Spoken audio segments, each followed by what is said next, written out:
نرأسو عشا إيلو زأمن عشا إلن أكواد أس مبزحت إجيزي عياشو سبات نرأسو كم زبالة لبامات جيرم يمزريو الزرما نعوم ترايزي كونس نقول أبزوري أمزلسب مكرايو لومي عشا سب نسب زقبرو شو عتا نقرات كنرئينا كابزون شو عتا نقرات كنديز أكل أوش تخمالو ويس أب كبابيهم زلو سبات يقاطمهم نرأسهم نافتشهم تخطاتلوني سلام إز channel سنلبونايو إز مدب زساند إلهم رما أنا حفتهم ديدي أي نز channel حدش نتخوينكم سبسكرايب كورو قدامي كل زفلت يمسلو طبعاً يسب بالسمهار أطري جانا زي فلتخو بزو حلونا بلا تحتيبل عشا سبقن السمهار حانت نقوي نقول نقر مفتح كم زخونت كيري حسبا نسو ممهرنبر تمهار كون أي دلن عشا سب سبات كزارو خلو انتاي بلالو يلو نمرد أيكونا نسمع يقداس نساتهم زربو انكساو زودون نسو ملس كبلن ترأي الصبا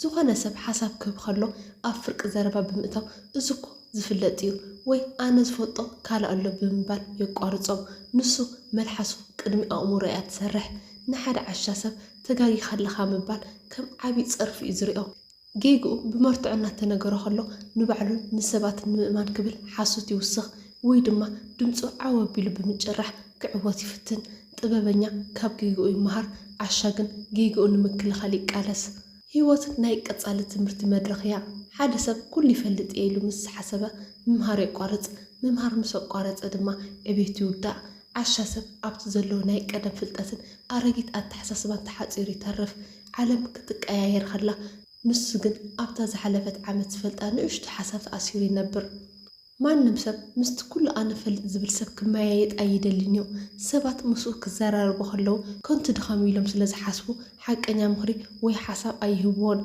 أو موداتا أبزري وبزح السبات انتهالوكا بحساوقن بين سنة تيلي ترف سبات أبقدمي أوي بلنبر بوشت أمكن ينعو يوم كالأي بقالي لي خري عشا سب ننقرات بزرربن بعرقن أب كندز فتح بحرقن بمجرحني قطمو بنشت نقر تلعيلو نسبي تصرف وي تصدم يفطر عشا سب سمعيتو زكاله خلل مقططر يولن زخونا نشتو قال وي دما زي تدل አጋጣሚ ንውሽጡ በقليلو ሸሊኹ ያተሞ ብኡሉ ይባርዑ ሓሳባቱ ንምጥራይ ጊዜ አይህብን ቀጥታ ናብ ቃልሲ ጸርፊ ወይ ቅጣዕ ያአቱ عشا سب حساو بمخنياتن بمرتعن كجلس عقم مسزسن دمصو عاويبل يجرح حرقان ناي دخمت ملكتيو نسو بمجرح بصرفن نسبات كفرارحن وي تعويتو يلك حسب يفتن كناخا دمصي عاوم بال نحسبخ حيار اي غبرنيو طبابنيا سب بهدات عاوي نغر كغبر خلو عشا كن بجرارح نبعل طراي قالع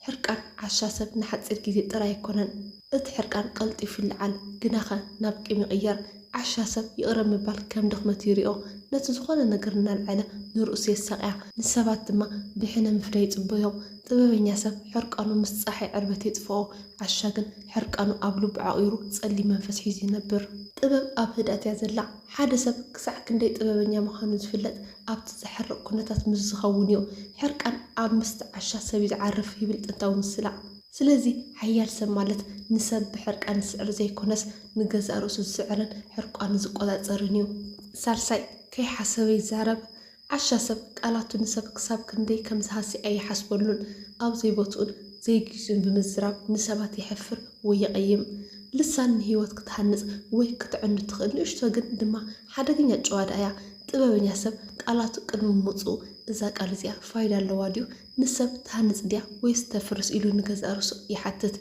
عشا سب قد أمونغن لب اللسان مزري يبلون عشا سب قالات كم تقيت وي كم قسم مخانن أي ردان حنسب كأف مسوطة كمالسن كم زيخد أي حسبن بقطع يخون بوازا استزار بقر أب لب سبات كبير أصلي حدق عشا سب مستر كحز أي خدن أمونغو بزو حسب نحاد سب زحفر تاريخ ويدما زي قب أوازاي دربي نابنت أو نحاقوس كيزي حما أوري وري ويدما سبات أبزلوو نحاد سب بقولتي تصرفو إذنا قرزي أبز كيزي زرب جيزو الميزان يقولون مبزحت إجزي عشا سب نتب زي مسو على الزارب وزي ما أد زربا أنا حق أنا إيه بلب إيه الزارب زبل مسيك قالو نسو كن عنا زبالو نقر نسبات كن جكانا إيو حقي بتقبابن بفقرن تزي تناقيرا مرزيات تخون نسو كن نزي يردون ከይሓሰበ ዝዛረብ ሰብ ቀስ ብቐስ ሰባት ካብኡ ክርሕቁ ይጅምሩ።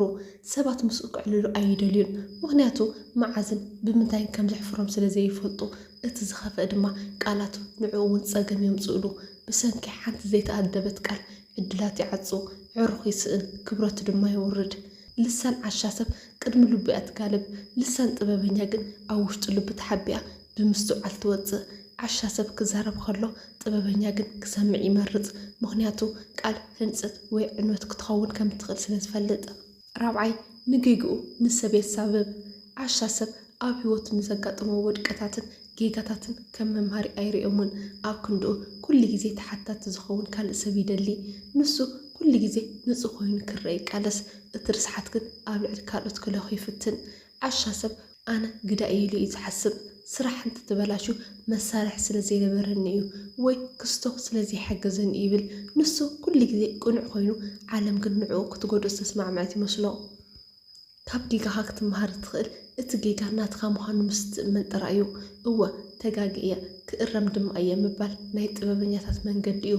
ዓሻ ሰብ ግን ጌግኡ ናብ ሰብ ስለ ዘሰብብ ካብቲ ጌግኡ ዝረኽቦ ትምህርቲ የለን። በዚ ምክንያት ድማ ሓደ ዓይነት ጌጋ ደጋጊሙ እናፈፀመ ኣብ ዘለዎ ይረግፅ።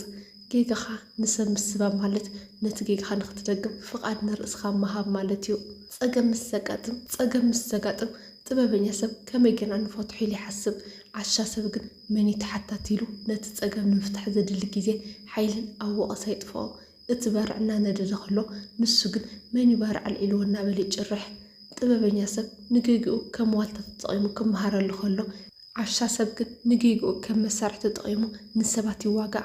ሓቀኛ ስልጣን ንጌጋኻ ምእማንን ሓላፍነት ምውሳድን እዩ።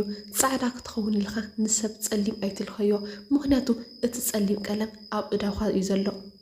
ሓምሻይ ኣብ ልዕሊ ሰብ ይላገፅ። ዓሻ ሰብ ንሰባት ብምልጋፅ ዝረኽቦ ስምዒት ከም ዓብይ ጥበባዊ ስራሕ ይርኦ። ንሱ ንኻልኦት ትሕት ብምባል ንርእሱ ልዕል ዘበለ ኮይኑ ይስምዖ። ዓሻ ሰብ ንሰባት ዘጥቅዕሉ ቦታ እቲ ንሳቶም ክልውጦ ዘይኽእሉ ነገር እዩ። ኣብ ኣካላዊ ትርኢት ሰባት ቁመት፣ ሕብሪ ቆርበት፣ ኣብ ድኽነት ወይ ድማ ኣብ ዓሌታዊ ድሕረ ባይታ ብምልጋፅ ይስሕቕ። ሓደ ሰብ ተሰናኺሉ ክወድቕ ከሎ ዓሻ ሰብ ቀዲሙ ዝገብሮ ነገር ምስሓቕ እዩ። እቲ ዝወደቐ ሰብ ተጎዲኡ ድዩ ኣይተጎድእን ዝብል ሕቶ ኣብ ኣእምሮኡ የለን። መብዛሕትኡ ግዜ ኣብ ልዕሊ ሰብ ዝላገፅ ሰብ ኣብ ውሽጡ ዘይተኣማመን እዩ። ንርእሱ ትሕት ኢላ ስለ ትስምዖ ካልኦት ካብኡ ንታሕቲ ከም ዝኾኑ ብምርኣይ ነቲ ባዶነቱ ክመልኦ ይፅዕር። ንሰባት ብምውራድ ዓብይ ክኸውን ዝፍትን ሰብ መንነቱ ብደረጃ ትሕትናቶም ዘወዳድሮም ሰባት እዩ ዝምዘን። ጥበበኛ ሰብ ሓደ ሰብ ክፅገም ከሎ ኣነ ኣብ ቦትኡ እንተዝኸውን እንታይ ምተሰምዐኒ ኢሉ ይሓስብ። ዓሻ ሰብ ግን ኣነ ደኣ ኣብኡ ኣለኹ እንታይ ገደሰኒ ብዝብል ስነ ሓሳብ ይምራሕ። ናይ ሰብ ንብዓት ንዕኡ ናይ ሰሓቕ ምንጪ እዩ። ንሰብ ኣብ ክንዲ ዝሕግዝ በቲ ዘጋጠሞ ፀገም እናተዋዘየ ጨው ይነዝሐሉ። ጥበበኛ ሰብ ንዝወደቐ ይትስእ፣ ንዝሓዘነ ይፅናዕንዕ፣ ንዝተጋገየ ድማ ብምስጢር ይእርም። ዓሻ ሰብ ግን ንዝወደቐ ይስሕቐሉ፣ ንዝሓዘነ ይላገፀሉ፣ ንዝተጋገየ ድማ ኣብ ቅድሚ ሰብ ይሕፍሮ። ክብርኻ ዝምዘን ብክብሪ ሰባት እምበር ንሰባት ብምልጋፅ ኣይኮነን። ሻድሻይ ሰናይ ውዕለተ ይርስዕ። ምስጋና ነቲ ዝተገበረልካ ሰናይ ነገር ኣፍልጦ ምሃብን ምኽባርን ማለት እዩ። ዓሻ ሰብ ግን ዝተገበረሉ ሰናይ ነገር ከም ግዴታ ናይቶም ዝሓገዝዎ ሰባት ገይሩ እዩ ዝሪኦ። ሓደ ሰብ ምስ ተሓገዘ ነቲ ኢድ ዝዘርግሐሉ ሰብ ይርስዖ። ዓሻ ሰብ ሓደ ዓብይ ሕማቕ ጠባይ ኣለዎ። ሓደ ሰብ 99 ግዜ ክሕግዞ ፀኒሑ ንሓንቲ መዓልቲ ግን ብምኽንያት ዓቕሚ ምምፃን ወይ ብካልእ ፀገም ኣይፋል እንተይልዎ ነቲ ኩሉ ዝሓለፈ ሰናይ ውዕለታ ብሓንሳብ ይድምስሶ። ንስኻ እኮ ሓጋዚ ኣይኮንካን ኢሉ ይኸሶ። እቲ ዝሓለፈ ዓመታት ዝተገበረሉ ኩሉ ሰናይ ነገር ከም ዘይነበረ ይቁፀር።